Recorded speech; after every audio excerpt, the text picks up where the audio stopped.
Hi, I'm Andy Lucas. I'm back with the 10-day game design challenge with Collapse Games, and you've probably already seen my video for the game that I produced, the Portal Raiders. Now some of the art there was produced by my daughter Natalie, and she has also designed her own game, and she's asked me to be the face of her game because she doesn't want to be on video. But let's go over what she's produced. We've decided that what she used was 18 of the 20 cards. Unfortunately, we didn't really have time to back them, but we have printed off the cards. 2 of which are portals, the other 16 of which are creatures. Now, as part of the rule book, which is quite extensive, you will see the art of the characters in the game, and this is the art that she's done. If you look close, you'll see that each of these green cubes have been emblazoned with a specific insignia which corresponds to each of these characters with the lovely art that Natalie's produced.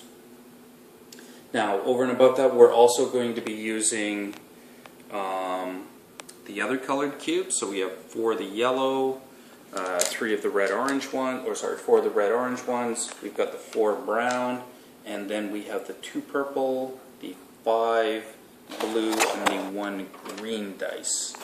Okay, now the objective, we also used the back of the introduction letter from Jordan, just to put a little bit of stats in. But of course these will be put into the game book, should we fully produce that. Okay, and these are basically just the statistics that you'll be using for the creatures, and these are the creatures that Natalie has created for her game. And if you'll look, I mentioned you would have the symbols for the individual characters. Well, each individual character, the way you play the game, the design is that you can have up to 9 players, 1 per character, and what you need to do is get to the portal first, right? And open it. Right? And to do so, what you will be doing is moving your characters across the board that you are creating as such, and as you move your characters across the board, you will meet creatures. Like for instance here, what we have is an orc.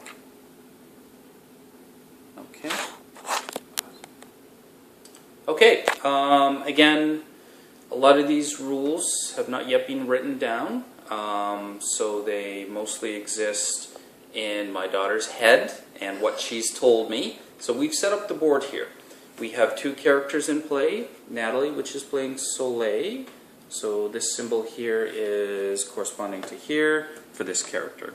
I have Rand, which has the cross, the St. John's cross, and that would be her. So you can either play this head-to-head, or you can have a game master. The idea is to summon a portal, and there are ways to do that. The way it's been explained to me is that if you want to roll 1 dice to open the portal, then you need 1 of the various resources. And we're back. So, I was a little off base. Here's how you summon a portal. To roll 1 dice to get a successful summoning, what you need is any 3 of the resources. If you want to roll 2 dice to try to get a successful summoning, then what you need to accumulate are any 3 of a specific resource and any 2 of another resource. Now if you want to maximize your chances, what you want is to roll 3 dice. And to do so, you need any 3 of a resource, any 2 of a resource, and as you may expect, any 1 of another resource. 3 dice that you can roll at any time to successfully summon a portal. And that's incidentally how you win the game. Alright, so let's reorganize this. And we're back. So we have the portal here. We mentioned how we would be opening it.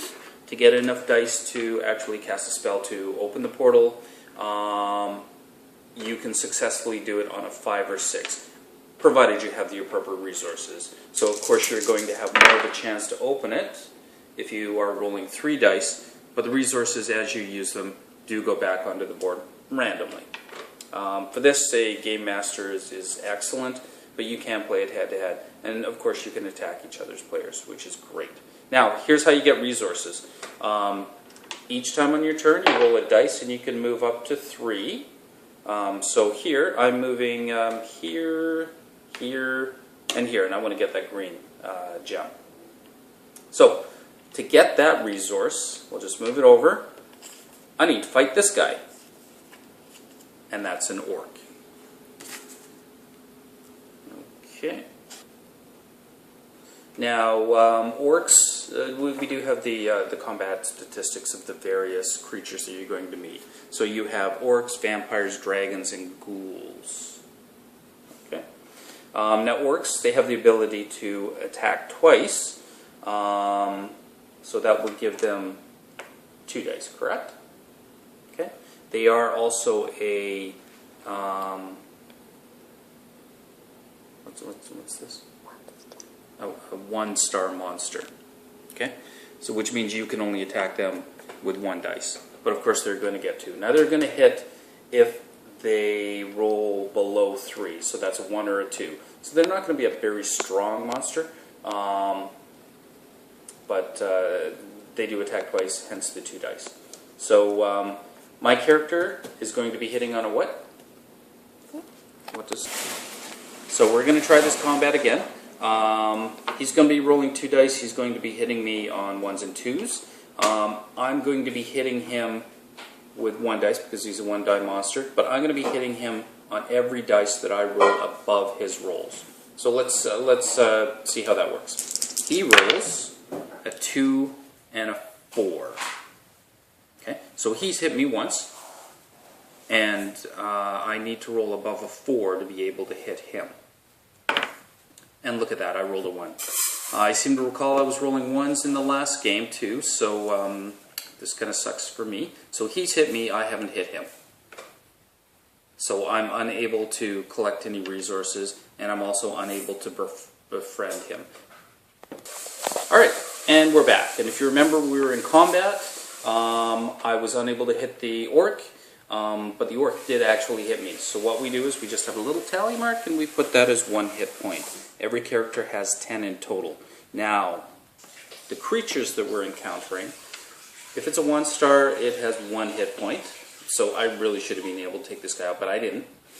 A 2-star is going to have 5 hit points, and our massive 3-stars are going to have 10 hit points, just like a character.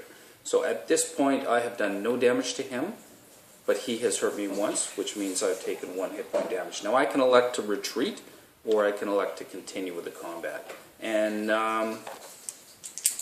let's keep going. Alright, so he rolled a 1, which is going to hit me, and he rolled a 3, which is not. Now I need to beat that 3. And you know what? I got a 3. On ties, your characters win. Right? So I've taken a damage, but I have also beaten him, which means I get that gem. Now, if you look down here, you see in the box there's a befriendment box, which means if I want to use resources, a yellow and brown cubes, and I need 3 of them in total.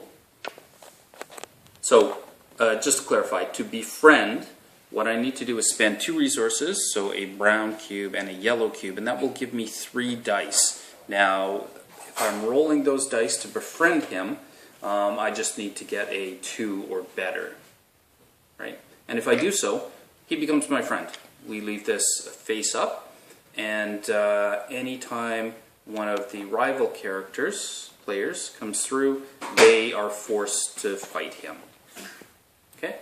Now, I won this combat, but I don't have enough resources to befriend him. So he just turns right back over, and should I use this resource at any point, it will go back on here, or randomly determined. But I'm there, my turn's over. Okay. And we're back. So, at this point of the game, I have 3 blue and 1 green.